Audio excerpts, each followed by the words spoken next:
as 100% proof of the Election Commission allowing cheating in elections, Rahul Gandhi finally dropped his atom bomb today.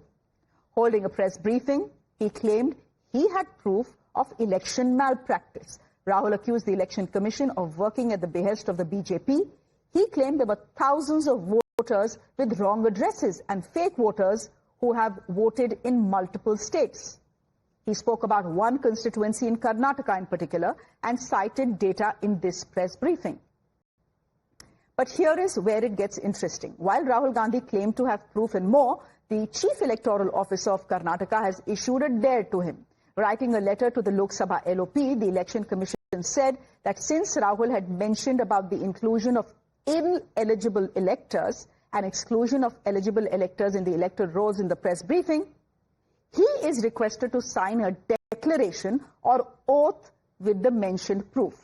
But when asked about it, Rahul Gandhi claimed his public statement was his oath. I'm a politician, okay? What I say to the people is my word, right? I'm saying it publicly to everybody. Take it as an oath. This is their data, and we are displaying their data. This is not our data. This is Election Commission data. It's interestingly, they haven't denied the information. They haven't said what the voter lists that Rahul Gandhi is talking about are wrong. They're saying, will you do it under oath? Why don't you say they're wrong? Because you know the truth. And you know that we know that you've done this across the country.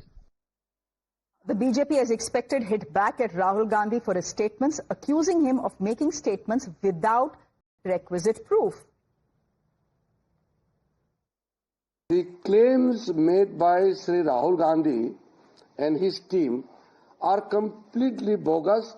They are targeting the Election Commission of India only to tarnish the image of the Election Commission of India. Yesterday, they launched an attack on the judiciary. Today, they again launched an attack on Election Commission of India. Every time, whenever it doesn't suit them, they start attacking the same institution. अगर आप Election Commission of India को attack करता है या judiciary को attack करता है, तो आप सीधा लोकतंत्र को ही हमला कर रहा है. It's not just the Election Commission of Maharashtra. Now the Election Commission of Karnataka is also telling Rahul Gandhi, likh ke do, give us an oath. Okay, let's turn our focus now to Karnataka, to Dharmasthala, where an SIT team continues with its investigations into the mass burial case. In the midst of these investigations, high drama broke out in Dharmasthala yesterday as YouTubers who were covering the case were attacked by a mob of around 50 people. They were accused of defaming the temple town. Cops resorted to lathi charge to bring the situation under control. Several FIRs have been filed after clashes over alleged partisan media coverage of the case. In fact, Chief Minister Siddaramaiah has assured that those who take law into their hands will not be spared. Meanwhile, activists and civil society members are up in arms over yesterday's attack on the media. They allege that there are attempts being made to threaten the media and suppress the case. One of them speaking up is actor Prakash Raj. ಧರ್ಮಸ್ಥಳದಲ್ಲಿ ಸೌಜನ್ಯಗಳ ಪರವಾಗಿ ನ್ಯಾಯ ಕೇಳ್ತಾ ಕೆಲಸ ಮಾಡ್ತಿರೋ ಪತ್ರಕರ್ತರ ಮೇಲೆ ಹಲ್ಲೆ ಮಾಡಿರೋದು ಖಂಡನಾರ್ಹ. ಇಂತಹ ಗೂಂಡಾಗಳಿಂದಾನೇ ಲಕ್ಷಾಂತರ ಜನರು ಪೂಜಿಸುವ ಮತ್ತು ಗೌರವಿಸುವ ಧರ್ಮಸ್ಥಳಕ್ಕೆ ಕೆಟ್ಟ ಹೆಸರು ಬರ್ತಾ ಇರೋದು, ಕಳಂಕ ಬರ್ತಾ ಇರೋದು. ಆ ಸೌಜನ್ಯ ಅನ್ನೋ ನಮ್ಮ ಹೆಣ್ಣುಮಗಳ ಮೇಲೆ ಇಂತಹ ದಾರುಣ ಹತ್ಯೆ ಯಾಕೆ ನಡೆದಿದೆ ಅಂತ ಕೇಳಿದ್ರೆ ಈ ಗೂಂಡಾಗಳಿಗೆ ಯಾಕೆ ಕಿರಿಕಿರಿ ಆಗ್ತಾ ಇದೆ, ಯಾಕೆ ಕೋಪ ಬರ್ತಾ ಇದೆ, ಇವರಿಂದ ಯಾರಿದ್ದಾರೆ, ಯಾರು ಕಳಿಸಿ ಹೊಡೆಸ್ತಿದ್ದಾರೆ ಅನುಮಾನ ಜಾಸ್ತಿ ಆಗ್ತಾ ಇದೆ. ದಯವಿಟ್ಟು ಪೊಲೀಸರು ಈ ಗೂಂಡಾಗಳನ್ನು ಬಂಧಿಸಿ ಇದರ ಸತ್ಯಾಸತ್ಯತೆ ತಿಳ್ಕೋಬೇಕು. ಜನ ಅರ್ಥ ಮಾಡ್ಕೊಳ್ಳಿ, ನ್ಯಾಯ ಕೇಳೋದು ನಮ್ಮ ಕರ್ತವ್ಯ, ನಮ್ಮ ಹಕ್ಕು. The other big story this evening, it is a big blow to Justice Yashwant Verma. The Supreme Court has dismissed his petition which sought the invalidation of a report by the in-house inquiry panel that had found him guilty in the cash at home row. A bench of Justices Dipankar Datta and A.G. Massey also upheld the procedure adopted by the panel and the then Chief Justice of India, calling it legal and constitutional. Justice Verma's legal team has questioned the procedure. In stem remarks, the top court said that Justice Verma's conduct does not inspire confidence and his plea should not be entertained. Earlier, Justice Verma had contested the in-house procedure, calling it unfair. He had also said that he was unaware of the cash deposited as well as the removal from his house. The CCTV footage, he says, was not produced or examined, and he says that the findings are factually incorrect and perverse.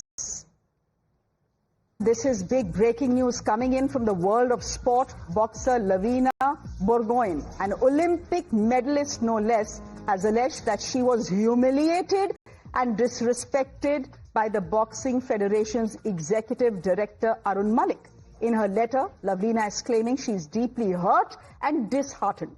Now, the Boxing Federation member has rejected the allegations, but India's Olympic body has started a probe.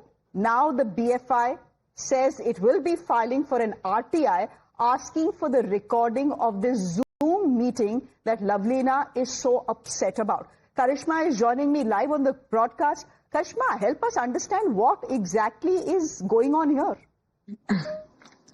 Well, yes, absolutely. Now, this Zoom call happened on the 8th of July. There is a tournament for which Lovlina wants her personal coach to travel with her, and this meeting was to sort out these particular issues because BFI was of the opinion that there will be only central coaches that will be traveling, or other athletes, other boxers would also start making demands of personal coaches traveling with them. So to sort this out, there was a Zoom meeting that was organized, and in that particular meeting, Lovlina says that retired Colonel Arun Malik misbehaved with her, spoke to her in an authoritarian tone which reeked of gender discrimination, and was also very, very humiliating for Lovlina. She goes on to say that she was also told to lower her head, which she describes as gender discrimination. What she's saying is that if this was a male boxer, he probably wouldn't have spoken the same way. But the person in question has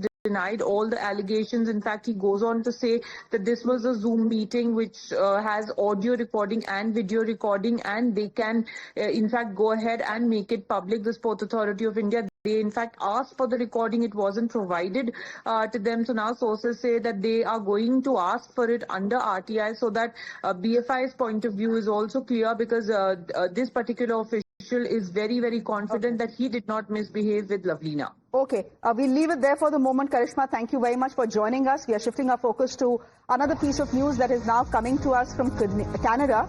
The reports on air are via Canadian media reports. There has been a second attempt to attack Kapil Sharma's cafe in Surrey in Canada. This happened less than, this has happened today is what I believe. This is the second attempt to attack the cafe in a month's time. The Surrey cafe, as you know, is owned by Indian entertainer Kapil Sharma. There are at least 6 bullet holes in the damaged and destroyed windows of Cap's Cafe. It has been named after its owner, which is, of course, Kapil Sharma. Let me go straight across to... All right, ladies and gentlemen, just exactly who is behind these attacks? The second one in 1 month, possibly, Khalistanis trying to scare Kapil Sharma out of Surrey. That is what is possible. Let me go straight across to Priyank, who is joining us on the broadcast. Priyank, any more details emerging? This is worrying. You know, there is one attack that takes place. Khalistanis, own up to it. You have a second attack taking place now as well. This is certainly a worrying thing, because in the last previous attack also what we have seen that multiple rounds of fired at this Surrey cafe of Kapil Sharma, and once again what we're getting to know that this particular attack has been claimed by the alleged gangs that they have once again carried out this particular attack at 85 Avenue and Scott Road, Surrey Cafe of Kapil Sharma. Although the Surrey police is yet to reply about this particular issue, it's early in the morning in Canada, and also we know that people are yet to get a sense that what exactly could have happened. But what we have certainly gathered after looking at the local media reports also, that this particular incident has been highlighted by them. But the social media posts of these gangs, which has been claiming that there have been various bullet rounds which have been fired right outside this particular location of Caps Cafe, which has been in the center of controversy after the alleged Khalistani gangsters had claimed that they were very much hurt after few statement which was passed by Kapil Sharma in his show. So this is certainly looking at one of the tactics from their side to extort money from him, and we know that they have been always taking garb of the religious sentiments which are being heard, which is certainly not the case. It is a clear case of extortion. All right, we'll leave it there for the moment. Priyank, thank you very much for joining us. We'll try and get our viewers more details as and when we can. For the moment, thank you. A quick break. There's news on the other side. Do stay with us.